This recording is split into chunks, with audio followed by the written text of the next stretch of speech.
আতংকিত গুৱাহাটী পাহাৰৰ 1,30,000 লোক। গুৱাহাটী পাহাৰীয়া মানুহক লৈ মুখ্যমন্ত্ৰীৰ কুটিল ৰাজনীতি। দিনটোত 3বাৰ ইউটাৰ্ণ লয় মুখ্যমন্ত্ৰী ডক্টৰ হিমন্ত বিশ্ব শৰ্মাই। মুখ্যমন্ত্ৰীটো আপুনি বিশ্বাস নকৰিব, ৰাতি এটা কয়, দিনত এটা কয়, আৰু তেওঁ ইউটাৰ্ণ লয়। তেওঁ দিনটোত 3বাৰ ইউটাৰ্ণ লয়। গুৱাহাটী মহানগৰীৰ পাহাৰসমূহত চলিব নেকি উচ্ছেদ? উচ্ছেদৰ পিছত কি দশা হ'ব পাহাৰত বাস কৰা 1,30,000 পৰিয়ালৰ? ভূমি অধিকাৰ পাৰ্টি নামৰ দলটোৰ দাবী, আগন্তুক বিধানসভা নিৰ্বাচনৰ পাছতেই হ'ব বৃহৎ উচ্ছেদ অভিযান।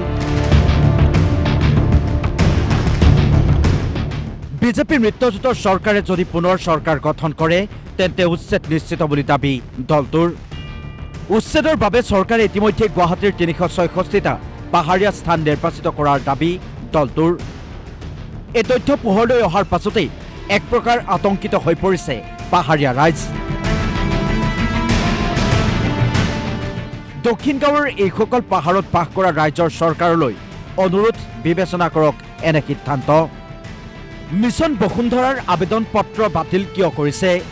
নিৰ্বাচনৰ আগতেই উত্তৰ বিচাৰিছে ভূমি অধিকাৰ পাৰ্টিয়ে।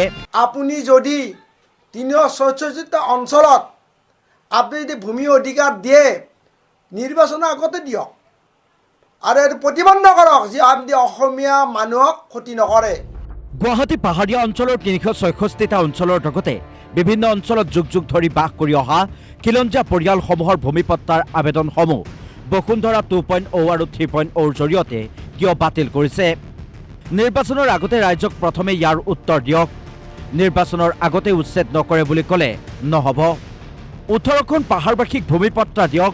পাহাৰত ভূমিপট্টা দিয়া বুলি সংবাদ মাধ্যমৰ আগতকৈ লেণ্ডশ্লাইড নন কে হিল বুলি কৈ কিয় আবেদনসমূহ বাতিল কৰিছে?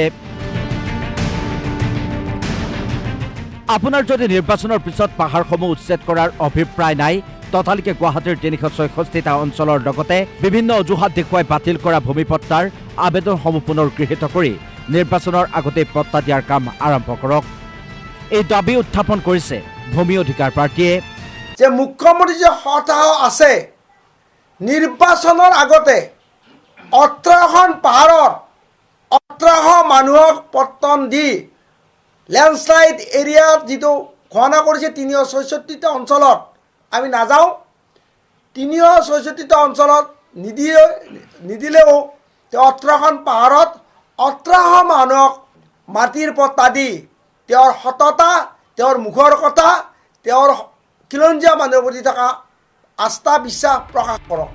আমাক হত্যা কৰিলেও কৰক, পাহাৰৰ 1,30,000 লোকৰ বাবে মাতি যাম। ভূমি অধিকাৰৰ পাৰ্টিৰ যদি কোনো বিষয়ে হত্যা কৰে, সেই হত্যা আমি নদৰে মানি লোৱাৰ কাৰণে বাধ্য, আমি বুকত গুলি লোৱাৰ কাৰণে বাধ্য হৈ আছোঁ। কাৰণ গুৱাহাটী 1,30,000 পৰিয়ালক বচাবৰ কাৰণে আমাৰ ভূমি অধিকাৰ পাৰ্টিৰ যদি 4জন আমি সতীৰ্থ হেৰাব লগা হৈ যায়, তাক আমি কেয়াৰ নকৰোঁ। এতিয়া প্ৰশ্ন হয়, ভূমি অধিকাৰ পাৰ্টিয়ে দাবী কৰা মতেই যদি গুৱাহাটীৰ পাহাৰীয়া অঞ্চল উচ্ছেদ কৰা হয় তেন্তে ক'ত যাব সেইসকল উচ্ছেদিত লোক? কি হ'ব তেওঁলোকৰ ভৱিষ্যত?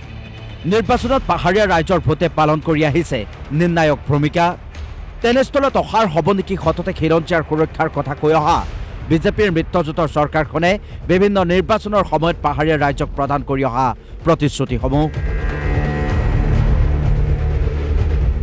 ভিডিঅ' জাৰ্নেলিষ্ট জিতু তালুকদাৰৰ সহযোগত বিক্ৰমজিৎ কলিতাৰ ৰিপৰ্ট, DY365।